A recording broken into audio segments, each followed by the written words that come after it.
Welcome back to another episode of Saving Grace. Today, we've got Sophia on the pod. Hey. Hello. Thank you for coming on. Thank you for having me. We were saying earlier, you got the colour scheme very correct. I needed the colour scheme. I needed to blend in. I needed to give the heavenly vibe. As you should. Yeah. We're in heaven, if you didn't know, obviously, clouds. So we're going to start right at the beginning here. Before you with Ashley Kane, all of that, what did you do? What was your job?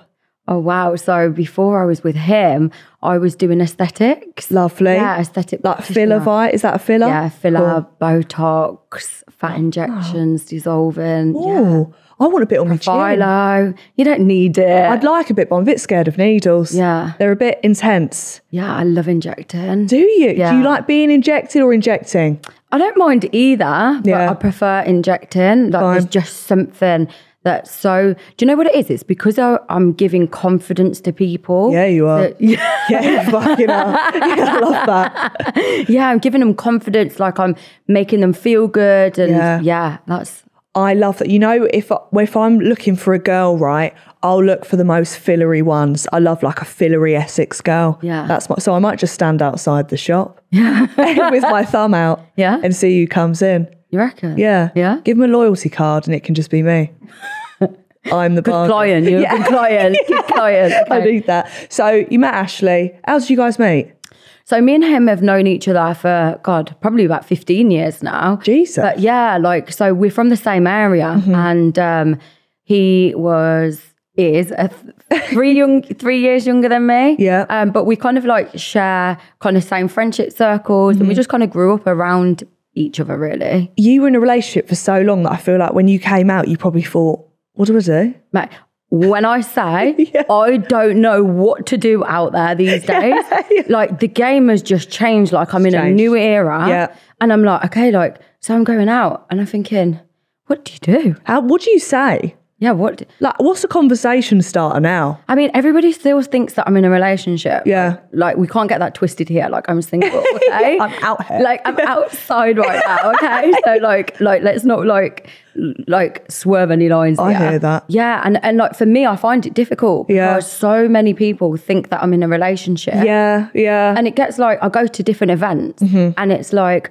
oh, yeah, I like them too. Oh, what you two are doing are amazing. So I'm thinking, okay, like you're getting it. And it's like, oh, I just love you two together. Like you're so good. And I'm like, oh, like we've not been together for like over a year and a half. Yeah. And people are like, long? Yeah. Do you know what you need? You know, you can get like the sunflower lanyards. Yeah. You need like a single lanyard. Don't I? You do. Yeah. Just being like, stop fucking saying that. Yeah. Get my number instead. Yeah. I'll create it for you if you want. Yeah, I can. I need that. At any time. I need help. I need help out here right now. Like help.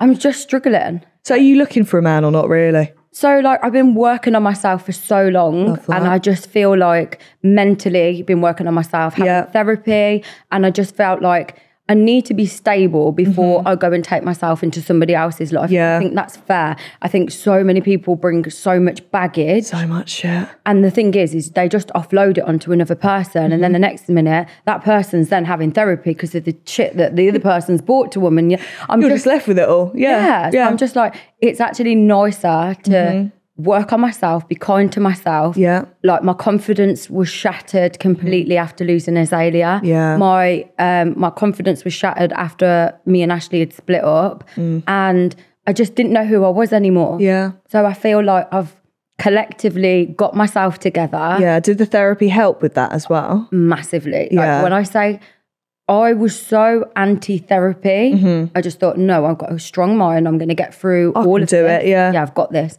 And then it was my best friend, Nikki, which was actually my ex-sister-in-law, which is like Ashley's brother's wife. Yeah. But like me and her are like thick as thieves. Yeah. We're so tight. She really, really asked me to have therapy. Oh, yeah. And to the point where she found me my therapist. Wow. Yeah, she really went above and beyond.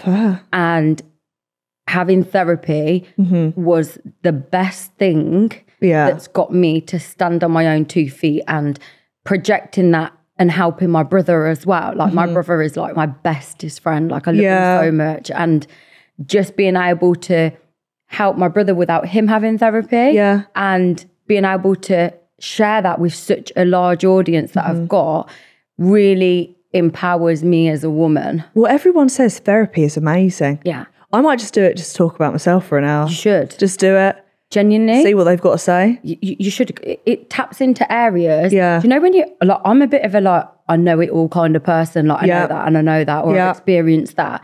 And then sitting in therapy makes you go, wow, I didn't know that about myself. Yeah. I didn't realise that I can put things into sections. I didn't realise that people can be old computers and I'm the new Mac and I need to like reprogram that old computer into thinking the new ways and how we think. Yeah.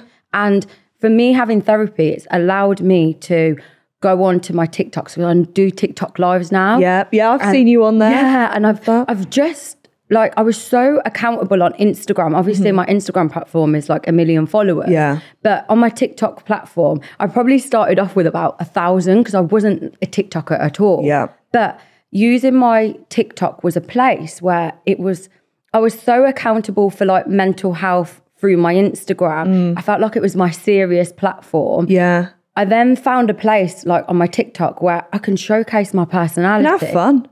And have fun. Yeah. And not feel like, oh, well, you should be representing this. This is a serious role. And I didn't really know how to like create a personality and my purpose. I didn't want my purpose to be overshadowed. Yeah. Do you feel like sometimes, because your Instagram is very like heavy, as you said, it's quite serious, not serious, but you know, to the point. Yeah. So did you sometimes feel a bit of pressure to keep that and maybe not show your fun side a little bit on there because you think people would be like, well, that's not what we're here for? Yeah. And that's where I found my TikTok platform. Yeah. And that's why I go on my TikToks and do lives because I feel like I've got no pressure. Yeah. And I want to bring that to like my Instagram as well because you should. It's about like being kind to yourself and people see me so much and go, oh, look how far you've come, or like my makeup's done, my hair's done, I'm wearing a nice outfit, and they think that that pain's still not inside. Yeah. And that's why I try and project kindness, inclusivity, mutual support. And that's where it's like going on my live and hearing people talking back. We kind of, people see it as like we're having a FaceTime and a chit chat with each other. Exactly that. And it's like on there, the way that I've created a community on my TikTok now is amazing because I mean, my TikTok family, I call them, is really putting a man together for me. Like they're building the perfect man. Yeah, these women are out there like saying, like, giving me like, oh, what about so-and-so? He's really not. That is so funny. You like writing down the names. I mean, like, yeah, there's a few that are like, okay, like, I can take that. Thank you. So Ashley, you were together. How long were you together before you found out you were pregnant with Azalea? I think it was about 3 years. I can't really remember, but yeah. 3 years. Were you shitting yourself? Giving birth, yes, because I thought, oh my gosh, like how on earth is this? I'm like, seriously, I was like a size 6, 5'2", and I'm thinking, is a baby's got to come out of that. Yeah. Like, what the hell? Like, I don't, like, horror. That part was just like, nah, I mean, like, I had an emergency C-section in the end. It was crazy. How did you find pregnancy? I found it really bizarre that I had another human growing inside of me. It is a weird concept. That part was just so surreal. I just thought, so what are we growing today? A leg or an arm? A nose? You could get those apps and like your baby is the size of a peach. I had that. And you're like, what the fuck? Yeah. I've got a peach inside me. Yeah. Does it feel weird? You know, when a baby moves, does it feel, because in my mind, I think it would make it feel a bit sick. Yeah. It was like popcorn popping.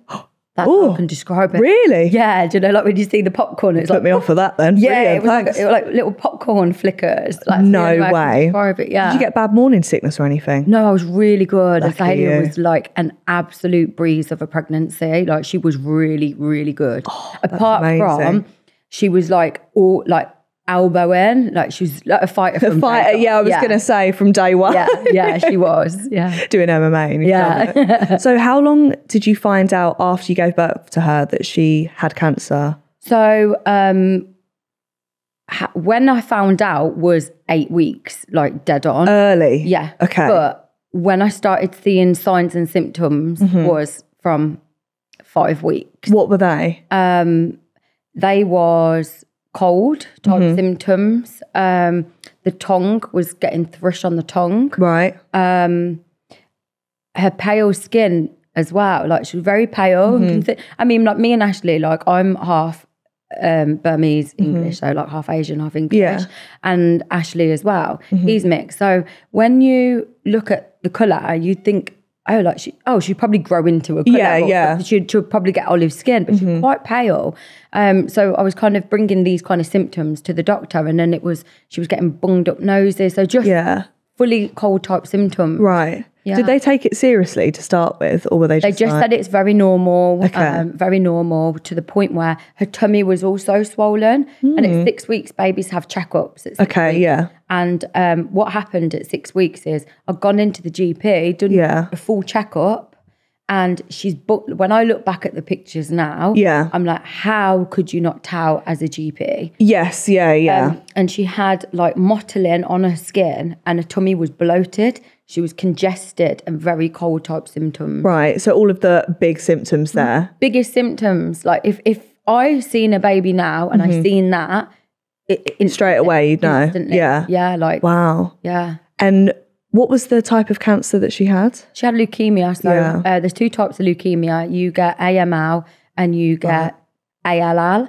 So there's 2 different types. Okay. One's a blood cancer and one's a lymphatic cancer. Right, okay. Wow. Yeah. I didn't even know that. I thought leukemia was just leukemia. No. Wow.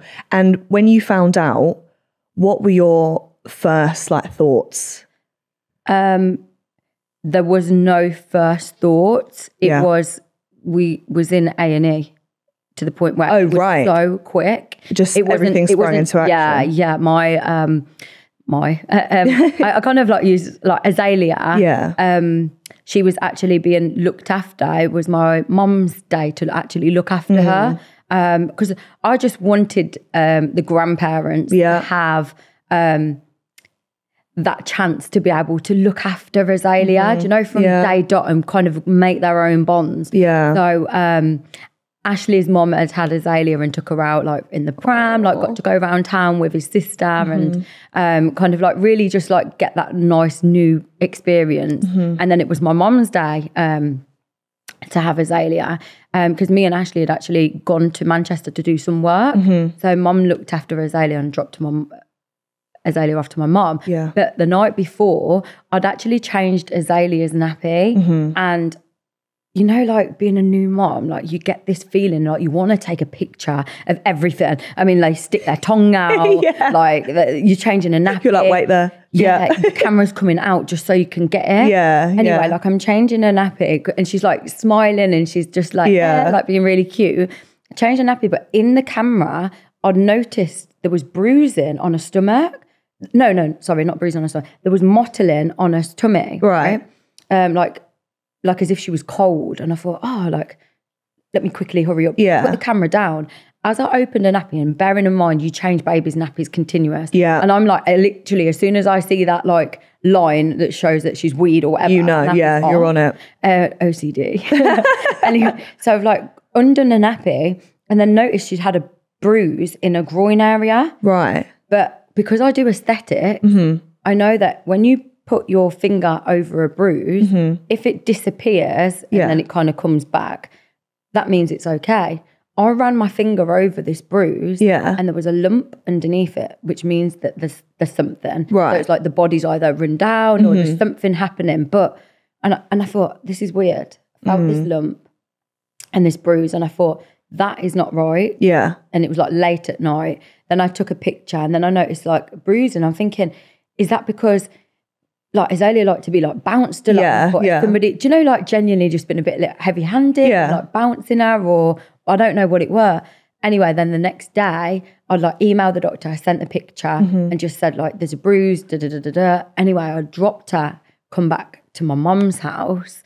And while me and Ashley was in Manchester, my mum thought, I want to go and check that everything's okay. Because I said like, oh, she's got like this, and like she's got a cold, and the doctors have given us like thrush medicine.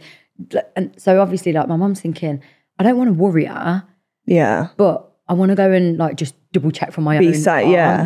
I don't want to worry. Like my mom's was the kind of person that would be like, you and Ashley, you know, new parents, go and have a bit of time together. Let me look after her. So she's really good like that. And yeah, mum took her into down to A&E because she worked in the shop in the hospital. Oh, okay, right, yeah. She's got lots of friends in the hospital. So she thought, I'll go nip down.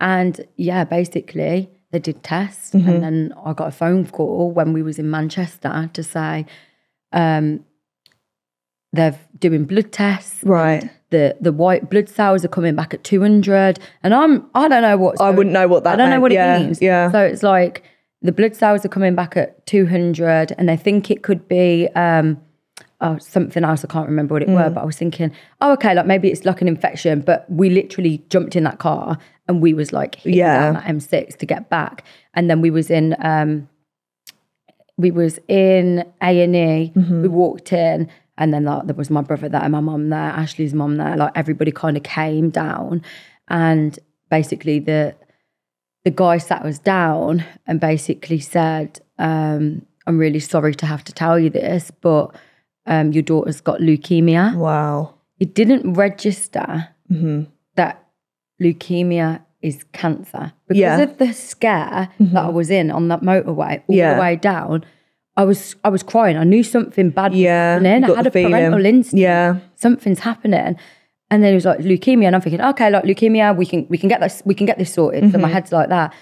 And then it was like, we need to send you guys over to Birmingham Children's Hospital.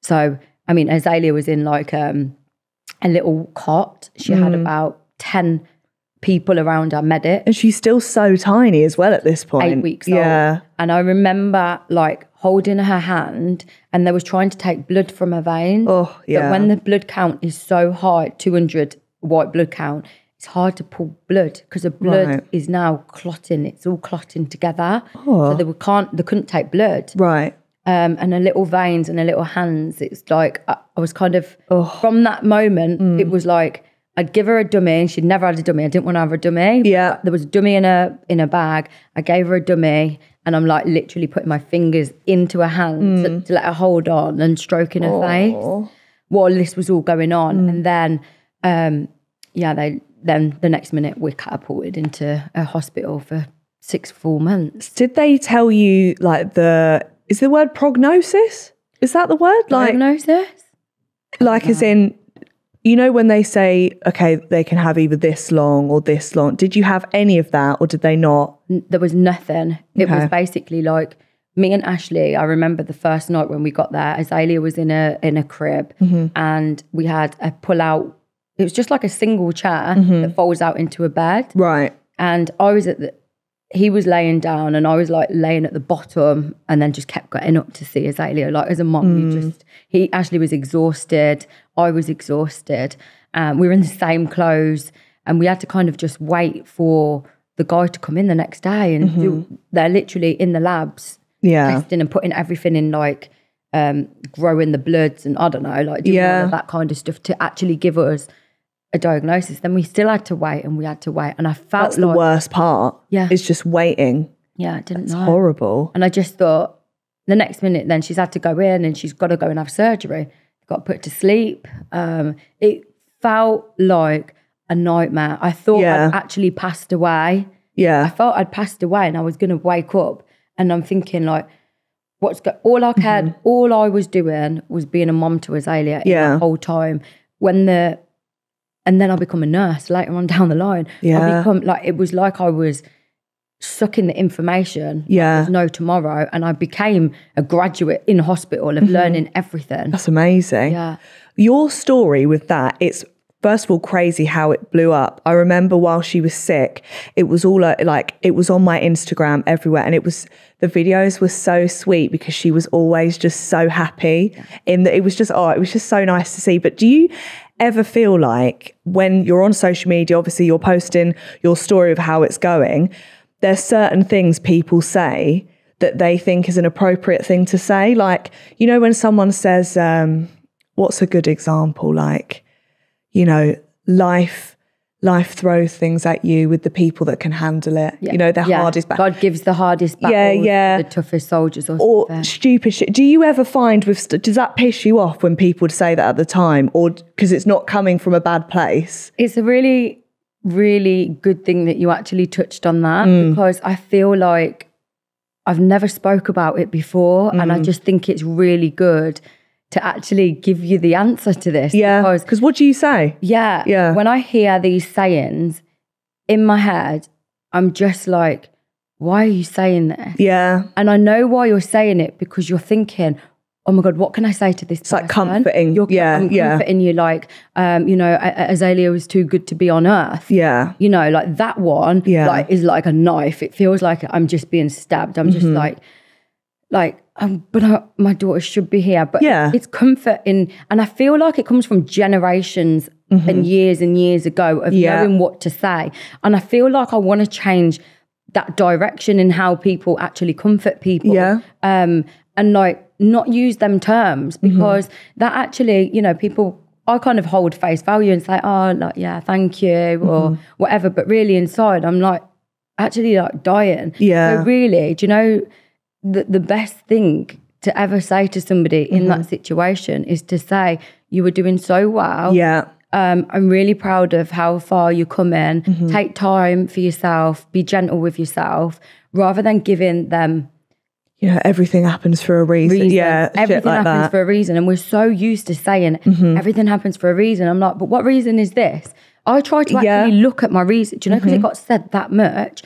I actually like start to believe and think everything happens for a reason. So in my head now, I'm like, okay, it's happened for a reason, because I'm going to go to heaven and join Azalea there, and she's going to get me through the gates of heaven. Yeah. So that's the reason that this has happened, so we can spend an eternity together. Yeah. So that's the kind of message. When I hear that now, I think I just divert to, because we're going to be forever for eternity. It's hard though, because you do think like, and also you get to a point where you're like, well, why me? Yeah. Like, I feel like you start really thinking like, why the fuck has that happened to me? I really tried not to do that. And that's because I felt so after I lost Azalea that I thought, if I start sitting in why me, why is this, that's why I had to execute my pain and turn my pain into purpose, because it was going to go two ways. I was either going to take my own life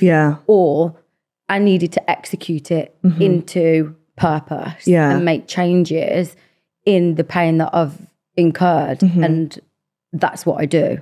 When Azalea did pass away, how did you sort of deal with the grieving? Because I remember seeing you'd go to her which her grave was absolutely I call it her amazing. Garden. Her garden is the most amazing thing. But as you're saying, and stuff, like, how did you? Because there's nothing can prepare you for that ever. How did you? To go to Azalea's garden and there's no preparation. There's no preparation. It feels like you are jumping off a cliff and you've got nothing to hold on to. That's the only kind of definition that I can give to that. Right. And where I found it helped me was to think, I was so used to, Azalea had my attention 24/7 until she got taken to Devals, which is where she was like kept until we laid her to rest. Right. And even down there, I would go and surround her energy. And it was always about energy. Right. And like putting her favourite teddies around her, her blankets, always keeping like a picture of me, Ashley and her together. Yeah. Like in her Moses basket, which is where she were with her Simba and her Nala. Oh, yeah. So her lion. So her energy like radiated her. So I was still doing motherly duties, and I was so lucky to have like a great, I don't know what they call them, like they were called Devals. It's just like where she right, like, I don't know what they call it, but it's like I would call in the middle of the day. I'd literally get a panic attack, and I'd think, where's Azalea? I need Azalea. I need to see it. Yeah. So then they'd let me straight in. Oh. And oh my God, I'd just sit in a room with her. And to the point where I still felt her energy present. And because it's all about energy, I felt like she was still with me, even though she'd passed. It's such a surreal feeling. Yeah. And then to the point where I kept going down and kept going down, right? Like day after day. Like I'd go sometimes 2 or 3 times a day. I'd sit there and I'd light a candle from the moment she'd passed away. Yeah, I lit a candle, so I'd light her candle in her room. I'd sit and I'd read little stories, a book. We'd actually sit together, like me, my brother, Ashley's mom, and that, like the family, and we'd read like a page each. We'd just be sat in the room. So we would do things like that, and to hear it somewhere else, you think, oh my God, that's so strange, that's so weird. But I always say, do whatever. I still needed 100%, to be a mom. Yeah. I needed to like taper myself off being an earth mom to a heaven mom. And I didn't know how to do that. So I was kind of finding coping mechanisms in how to do that. Yeah. Until the point of people around, I could hear noise around me where people were saying, you know, like, she needs to close the casket now. Like, she needs to just like stop going down. But for me, it was, if everybody else doesn't want to go, because you kind of come to a turn where you go like, right, okay, that's my last visit. That's my last visit, you know, like that's the last time I'm going to do that. And people have to find it in their own time. But I had to find my own time as well. Yeah. And it was down to the point where when it was down to the point of I actually taken Azalea out of the Moses basket with which she was, and then we had a casket made for her. And me and Ashley had both figured out what we were going to like write in it. So it's like when the casket was closed, there's like a picture of me, Ashley and Azalea. Oh, that's lovely, yeah. Together. And then we had the Ooby-Doo, like song written in it, and everything that she loved to have was surrounded by her, even to the That's point, amazing. Even to the point where I'd put a phone, like a child's phone, just like a play phone, in her casket, and I'd tell her like, oh, whenever you need to get hold of mummy, you like, call me. Yeah, like, I'm here. Like the most bizarre things that your mind would ever take you to. It was like I was packing her going away bag. Yeah, yeah. And that's what it was. And then I had to take Azalea out of her Moses basket and put her into a casket. Ashley wasn't around at this point. Yeah. He tapped out at a certain part. Okay. And there was no pressure, and there's not like, and I always said to him, there's whenever it suits any person, like please nobody feel. And I think that's a big message that people really need to understand, that a lot of families end up arguing, oh, you didn't do this, you didn't do that. In them times, you need to take that time so delicately for what you can live with for the rest of your life. Because everyone grieves so differently as well, because there's no way to properly do it. I had to, I had to pick Azalea up. So bearing in mind, I hadn't held my baby since I put her in a Moses basket, because you don't want to move. You don't want to move her. You just want to lay her to rest. And like, the guy that was there, Danny, I mean, he was incredible from DeVal's. And, you know, he was like guiding me through, like, take your time, it's okay. And it was like it was the most heartbreaking thing. Yeah. Transferring her from a Moses basket into a casket. And the inside was beautiful, like lined with silk, the pillows, the blanket. Her favourite blankets that she'd have. I even put like a pink bobble hat on her, you know, to keep her warm, and like it genuinely was like cozy and comfy. And then I laid her to rest in her little lion outfit, and you know, like everything that she projected and everything she stood for and represented was in her surroundings. And it come to that point where I was still going down. I can't remember how long it was from when she was there to when it was Azalea's day. But I think it must have been playing on Ashley's mind that he was no longer... He didn't want to sit with children. They don't embalm them, which means with an adult... They embalm you, so you just preserve. With children, they don't do that. So he was frightened that Azalea was going to change quickly, because they do say, you know, they change quickly. And it was like I just seen my baby, like I didn't see. It's fine. Do you want a tissue? Rosie, can we get a tissue? Don't worry, sorry, I know this is yeah, like I just didn't want, I didn't see her deteriorating. I seen her as my little girl. It never changed. Because you're her mother, that's what, it's different, yeah. I feel. And then I think Ashley had asked me, like, Saf, like, you know, is there much change? And obviously, like, I'm like, no, yeah. whatever. And I'm like, obviously now there is like slight change. And as well oh my gosh. Don't worry, the tissue's on the way. And as well, Azalea had a central line put in. Yes, to have the medication. Thanks, Rosie. Thank you so much. Azalea had a central line put in. I hope I haven't got a streaky face now. No, you're all good, don't worry. I put a lot of setting spray on because I thought, I know I'm going to be crying here. But like, she had a central line put in, and there was something that I wanted, what I wanted to do is, obviously she had an NG tube, which was going through her nose to feed her. I wanted for her to be laid to rest without any medical intervention at all. That means the tube out, which was taken out, and then a central line, but you surgically put that in. Okay.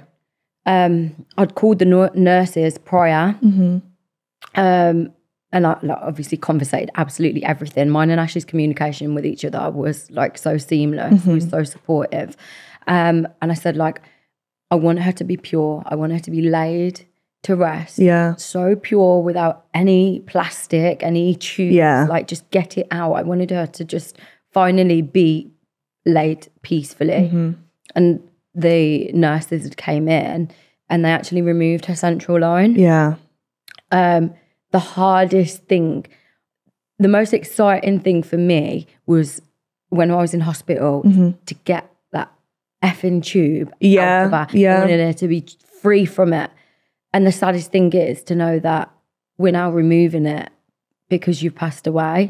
That was, so I sat there by myself with the nurses. I mean, everybody else. Oh, so you were there while they were doing it? Yeah, I sat in the room. Every time she had sedation or she had treatments or anything, it would be me that would be there in. Ashley used to find it very difficult. Yeah. And that's completely fine as well. Like, there's no pressure in doing any role. It was just, I'm just a control freak. Yeah. I like to make sure that it's done properly and she's good and she's whatever.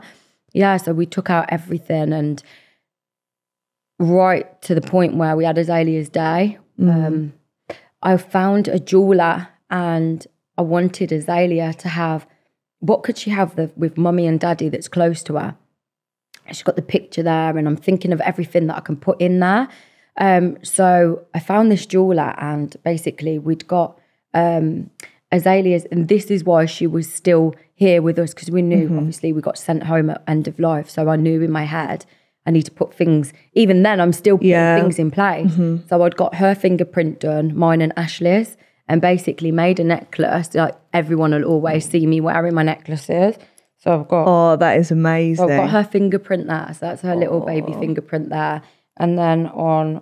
They need cleaning, that's how much I wear them. But I've got her hand and a footprint there. That is such a good idea. And then I've got like Azalea Diamond Cambridge on her there. And then I've got her date of birth and how much she weighed. Oh, that's lovely. So like, and she has mummy, daddy and hers on her necklace. But I got her pure gold. So I got her pure gold. I wanted everything that she had pure.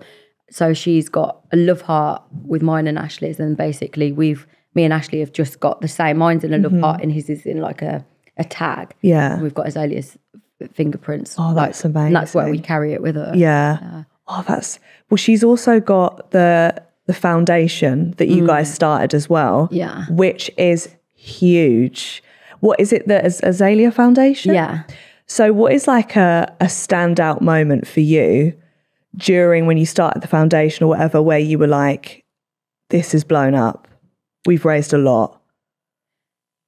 It was obviously the public donated for a GoFundMe to help us get to Singapore. And because the leukemia spiraled uncontrollably out of control, by the time basically she'd relapsed everything. And it was, so we'd raised in 3 hours. Well, she raised, I never say we, Azalea raised in 3 hours over £1 million. Oh my God. Yeah. And she also got over 80,000 people on the bone marrow register in 1 weekend. Wow. To give blood. So it's amazing. Them two like big points that came to that point where after 3 hours, it was like the money was still carrying on, which was going to help us. So then looking afterwards, me and Ashley always knew that we needed to give back. Yeah. We wanted to give back to everyone that was incredible to Azalea and us as a family. And then knowing that we want to create a foundation, there was so many, childhood cancer is underfunded. Yeah. It's the biggest killer of children in the UK. Mental to think about. Yeah, it receives less than 3% of funding. Wow. So us knowing how, like, where they consider it to be, we then put everything into the Azalea Foundation. Yeah. So we already started, thanks to our community. I call you guys my family. Yeah. It's my family. I feel so protected and close to like the public. And because of them, it's a powerful movement that each individual has done. So it's Azalea that's created it, but it's also the public. Yeah. It's just that me and Ashley have decided to figure out how to put things into place. Yeah. And executing that and making the Azalea Foundation was something where it was like, wow, this is where we're going to turn pain into purpose and help hundreds of thousands of families. Have you guys, you have done so much, like, just out there stuff to raise money. Yeah. What's something that you've done to raise money that you thought you would never do? Mine is, I was sat on the sofa. Ashley's out there doing incredible, like the challenges that he was doing. Yeah. Like biking, running. He was doing it all. He was doing it all. Like, I mean, that guy, I mean, like before, like, it's hard to get the guy to pick his washing up and put it in the washing basket. And then the next minute he wants to fly around up and doing down all the country, of it. doing everything. I'm like, where's this energy come from? Yeah. But I mean, like the way he was executing his pain of doing that and was incredible. Yeah. And obviously me being a grieving mom and it was so hard. Like my brain wasn't thinking. After you have a baby anyway. You got the baby brain anyway, yeah. Already. So then on top of this, I've got trauma and then I've lost my baby. It's like, what on earth do I do? How do I execute pain into purpose? Yeah. My pain into purpose was sitting on that sofa and Ashley kept saying, and I was like, what do I do? Like, I don't know what to do. He's like, you need to find your purpose. Right. And I mean, I kept getting upset and I was thinking, maybe I need to just get on this bike, you know. Like maybe I need to do a triathlon, yeah. Yeah, maybe I need to like get in and do that. And I knew that that's not my path. Yeah. I am a woman that is not the athletic woman. Felt that, Do you know? Like I'm just your everyday female that's there. And I thought, what would I do? And I sat there, I was crying. I looked like a bag of shit. I was just like eating so much. I looked at myself. My body had changed. My appearance had changed. My confidence had lacked. Everything had gone to shit. Me and Ashley had split up. And I thought, I need to be kind. I need to be inclusive. I need all this mutual support and kindness that the public is showing me. Yeah. They are rooting for me. Like, let's put this into something. My biggest pain was being around children. Right. And I decided to do a Wear Orange for Azalea, which is a non-uniform day that has now catapulted up and down the country where I go and do assemblies, and it's got dual purpose. So I go into schools and talk about kindness, mutual support and inclusivity. They have a fun day where they wear orange. There's no talk about scaring them with the facts and the statistics. Yeah. The message for that goes with the parents and the teachers. So it's a dual purpose. The kids have a great day, fun, running around, being creative, have a great assembly, which I go and attend to as many as I can. And yeah, like it was just for awareness that I wanted to do that. And now, like, I don't know the actual figures, but I know we're raising thousands and thousands. I think that's because I think sometimes, you know, when you want to raise money, and I think a lot of the time you just assume, okay, well, I need to do something sporty or something like that, which is of course fine. But I think it's good that you've got a different way of doing it. Yeah. You found your... I found my niche, and I feel like, you know, in schools, I really feel like the inclusivity is so important. Yeah. And I feel like me looking back of when I was a child, I was one of very few children in my school of colour. Yeah. There was probably like 7 children in my school that was either mixed race or had a different ethnic background. And seeing the diversity throughout the schools now is incredible. It's changed a lot. And the inclusivity that they have, but there's also still lots of bullying going on. There's lots of pressure on social media about how we should look. People just wanting to become an influencer because they want to be popular. Like, how many followers have you got? Or people, you know, and schools are so controlled by that. Like, oh, well, and even us as adults, you know, like we feel the pressure around creating content, putting things together, like showing up, looking good. It's like there's so much pressure, and I just want people, and if I can go into schools and create that kindness into schools, so we're planting the seed at a young and early age, they'll be kind to the children that they see in wheelchairs. They'll be kind to the children that haven't had their hair grow back. They'll be kind to all the poorly children that they'll see in walks of life. Yeah, I agree. I feel like when you're young as well, I remember at school just being like, all of the shit that didn't matter, I was like, this is what matters. Like, I need to look like this. This is the most important thing. And then when you grow up and you actually go through life, it doesn't matter at all. Yeah. It really doesn't matter. Do you know what happened to me? After I'd had Azalea and then I was catapulted into the public eye, and then lost my identity as a woman. Yeah.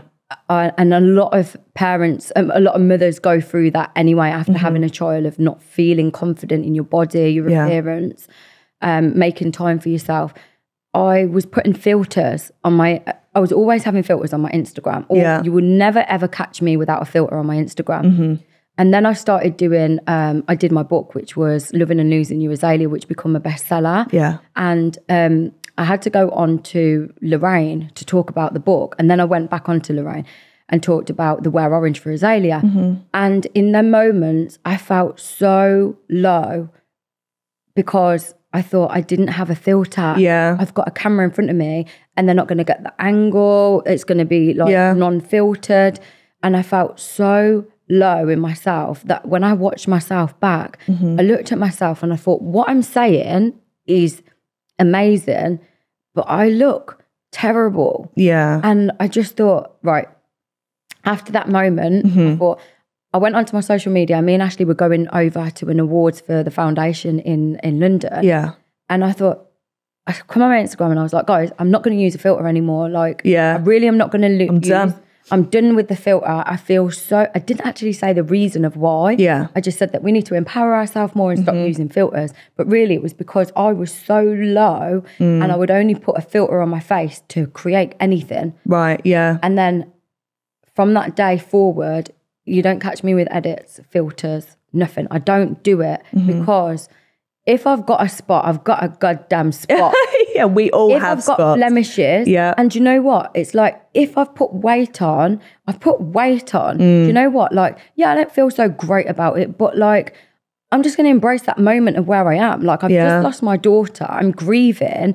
Like, if I want to eat 10 pizzas and... You eat those I weren't eating 10 pizzas, yeah. but like chips and just go to comfort food, the only thing that was giving me comfort, it's like I needed to do that. And that was a journey. And if I was looking fabulous at that part, like really would it like mirror what I was going through? And then like, I've took accountability from that, and people... like I see women in the streets where they'll tell me, or at parties, and they'll say, I really love my daughter following you because you truly give that message of what I want my daughter to be inspired for. Yeah. And I look at everything. Like, I love Kim Kardashian. I love the Kardashians and like how they look and like and different celebrities that I'm like, oh my gosh, she's flawless. She's so beautiful. Then I get to see these people in real life. Yeah. And I mean, like, I'm sure you've come across it as well, where you see people on socials, and I'm like, the editing that goes on with changing body shape, like the curves, the flawlessness, everything. It's like, oh my God, like she's still so beautiful. Like, why but it's do you need to be so glossy? Like, it's real to younger audiences. And I just find that I am a role model. I'm an inspiration to so many women, different men, different people around, where they relate to me in different ways, that I'm like, how am I wearing this filter? Why am I doing this? Yeah. Like, it's not good. Like, I need to show people that they're beautiful. My friends hide out of my camera. They're like, I'm not getting in that. I ain't getting in that. There's a Hollywood 4. Yeah. And I'm like, but you are so beautiful. Yeah. And like, we need so much more of that.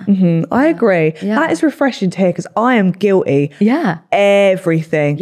Filter, photos, Hollywood 4. But you are flawless. Like, I'm sitting here looking at you and you are flawless. Maybe I'll stop using as many filters on my story. You should. I'm going to do it. Guys, like, she's actually like filter ready. Like, you look gorgeous. Stop. So how do you find day-to-day life now? Day-to-day life, I am now being kind to myself. I've worked on myself through therapy, and now I'm working on myself physically in what I look like without filters. So like good skincare. I take that time out now when my head's feeling heavy. On a day-to-day life, I walk around with literally no makeup on. I'm like, moisturizer, hair was in a bubble before I chopped it all off. That was like chop off the bad energy and let's refresh it. And every day now I show up for me, and I'm so guilty of always putting other people first that I've just started to understand it's not selfish to look after yourself. It's actually selfless to look after yourself. It's very old-fashioned to not. So bad. And showing up for myself every day. Things that I would usually say yes to, slowly am starting saying no to. And if I don't want to go, I won't go. Not feeling like I've got to exhaust myself to go. But I'm trying, because we was touching on these apps of like dating things and this, that, and the other. And obviously like me now being in a position where I'm feeling confident, like I'm looking better, I'm taking care of myself. I'm actually like looking to think, oh, like these apps are not for me. I don't know how to like, hey, how's your day? Yeah, it's good. What are you up to? Pointless shit chat. Who cares? I literally call it shit chat. Like I just haven't got time. I'm so busy that I haven't got time to shit chat on an app when I could be like doing something. I could be doing my washing. Do you know? You're doing the work. I could be chatting to TikTok on live, you know, and chatting to how's your day, and then you don't hear from them. Of course. I'm actually going out more. So like now I'm going to like different events, I'm going to different parties. I'm actually going out doing things without a purpose. I felt so guilty for years. For doing things without a purpose. It had to be because I was helping the children, because I was helping the families. And I still do that, but I didn't know how to put a line in between Sophia, look after yourself. And Sophia, that's your purpose. Now I am day to day, like I've got a great agents that work alongside me that do my work. And like when I say that like Social Nation are like my family, like I work day to day with them, like they're like having sisters and brothers, friends. Like they're so close that we just work on new campaigns, different things that I stand for as well, like the things that we turn down that I don't stand for. I'm so organic in how I work. I execute day-to-day life on projects of what I love. And then as well at the same time, I've got my foundation work. So it's kind of like work, foundation work. Sometimes I don't get up till 10, but I could be working till 1, 2 in the morning. Because that's how I need to cope with waking up, doing my prayers with Azalea and doing that. But showing up every day for myself is a part of my new routine. I feel like it's been so good to have you on, because I think you've got the positivity. And I think for other people that may be listening to this or watching this that are going through what you've been through, even in like the early stages of grief, it's amazing to see you now being able to live your life and still incorporating everything to do with Azalea, and sort of just being able to deal with it. I think it's a really nice thing to see compared to maybe how you were absolutely a while ago. So I think it's been so nice to speak to you. I've really enjoyed it. You were such a lovely person. Thank you. Is there anything you want to promote while you're here. I've got my new hero collection. Stunning. Oh, lovely. This is my new collection that I'm wearing as Beautiful. well. Buy it if you want to match the Saving Grace. Yeah, I've got my. Do you know what it is? I've actually got, like, if I can actually speak about it for like 2 minutes. No, go ahead. My turning my pain into purpose as well is also what I wear and how I layer up and what I take with me and how I cope. So for me, hero was Azalea, but the O is the diamond. Yeah. The middle name is Diamond. Yeah. But then, like, on the back, I don't Go on, give a star. see. Oh, I love that. Can you see? Can you see that, Rosie? Oh, can you see that? So on the back, Yeah. the diamond grid. So it basically, like, radiates like I everything for the diamond. love that. So it's like, that's me carrying my hero with me. And that's why coming here today, it was like, and I wanted to carry Azalea with me. That's why I got my tattoo. That was like, I've literally got Azalea's portrait up my arm. Amazing. And yeah, like, I just feel like it layering up and carrying your pain with you in so many different ways is just, yeah, really Clothing with a purpose. I love that. Yeah. Get buying. There's no excuse. And we'll link the Azalea Foundation, the link below, all of that. Thank you so much for coming on. Thank you for having me. It's been a pleasure. No more filters. No more filters. No more filters, guys. Embrace. Don't hold me to that, but I will be trying it. Thank you. If you've been watching, give it a like and subscribe. And if you've been listening, give it a follow and a 5-star review.